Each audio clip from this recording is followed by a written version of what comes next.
Good afternoon. I am Rachel. I'm the education coordinator for Contemporary Craft. And personally, I see the maker movement as a revival of community and the handmade. It's the energy of the movement that's reconnecting individuals and communities to their cultural heritage while providing artists with rich opportunities to be involved in this process. Pittsburgh's maker climate is alive and thriving. It's been growing exponentially over the past decade, with the first handmade arcade being organized in 2003.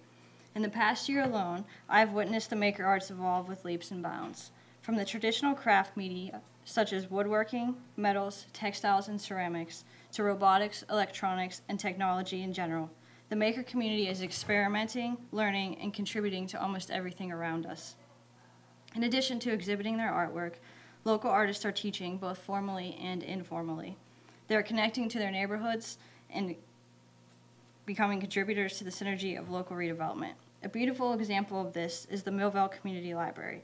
The space incorporates magnificent metalwork by local blacksmith Jeff Blanchard. The library stands as an icon for positive change and growth that Millville is creating for itself. I'm fortunate to work for an organization that has a long-standing reputation, both local and national, for connecting artists with community. The Society for Contemporary Craft has been connecting these makers to our community for over 43 years, and we actually started as a local pop-up store in Verona.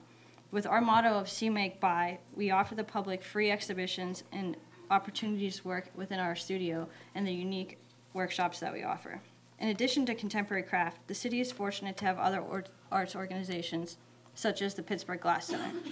The Glass Center is a premier glass facility, offering opportunities for local artists and residents, as well as it draws visitors from all over the nation. Pittsburgh has many guilds that support our artists as well. For instance, the Craftsmen's Guild or the Fiber Arts Guild of Pittsburgh. I'm sure that many of you remember last summer whenever the community rallied around Knit the Bridge, which was an artist-led initiative.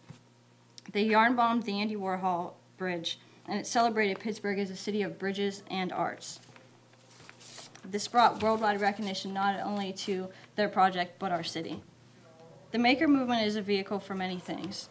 As Lisa mentioned, it teaches our children to explore design principles and delve further into STEM.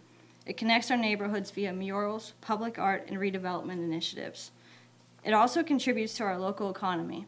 I myself see more and more corporations commissioning artists for work to include in their office space or be included in redevelopment plans. I also get a lot of requests to connect artists with corporations to lead professional development opportunities where they utilize STEM and the making arts.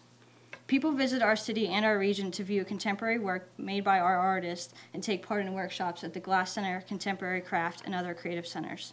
Artists are also definitely selling their work in retail spaces such as our store and pop-up events like Handmade Arcade or the I Made It Market.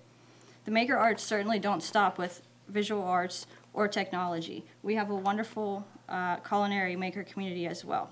Just think of all the places that we can enjoy locally made craft beer, beautiful cupcakes, or indulge in a meal that was locally grown and presented to us on a handmade plate with perfect aesthetic perfection. As we as a society are reconsidering the notion of producing objects of our own consumption, we again open the door to the innovation that comes along with the maker arts. Many maker artists source their materials locally or create them from recycled materials. If you spend an afternoon in Pittsburgh Center for Creative Reuse, you'll leave not only with ideas, but also the material to go home and make it yourself. Pittsburgh has a rich history of makers. If we consider the Industrial Revolution and the incredible architecture that rose around the country as a result of our steel mills and glass production, we have been a community of makers for years. We pay homage to this past as we flourish in the do-it-yourself movement, and artists become the conduit for this progression. To show an example of some of the beautiful work that's being made in our community, I wore these earrings today, which were made by Sam Skelton. Sam is our current studio apprentice at Contemporary Craft, and she's a jeweler. Her work carries aesthetic from these small, one-of-a-kind earrings to very large-scale sculptures. And I've also brought two other pieces with me that are on the table. The first is a handcrafted small sculpture by Sharon Massey. The piece comes from her Street View series, which is very true to Pittsburgh as it's made from steel. Sharon is studying and providing us a response to the density of architecture that arises from Rust Belt cities and industrial cities like Pittsburgh. Sharon also is an artist that teaches within our programs and works with youth in our community. The second piece I have here is a ceramic piece by Nicole Aquilano. Nicole is a ceramic artist that lives in Boston, but is currently doing a residency with a contemporary craft for the summer.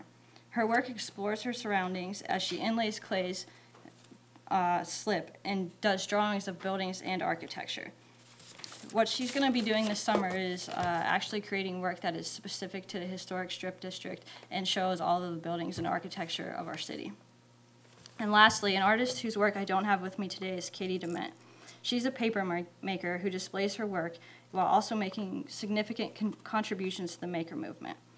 Katie's materials are all natural and recycled. She teaches seniors in the creative aging programming to turn their handmade paper into greeting cards, as well as she works at Assemble to teach kids to disassemble stuffed animals, put them back together in different forms, and make their own new creations through sewing. The artists of the maker movement are connected to their community and our city.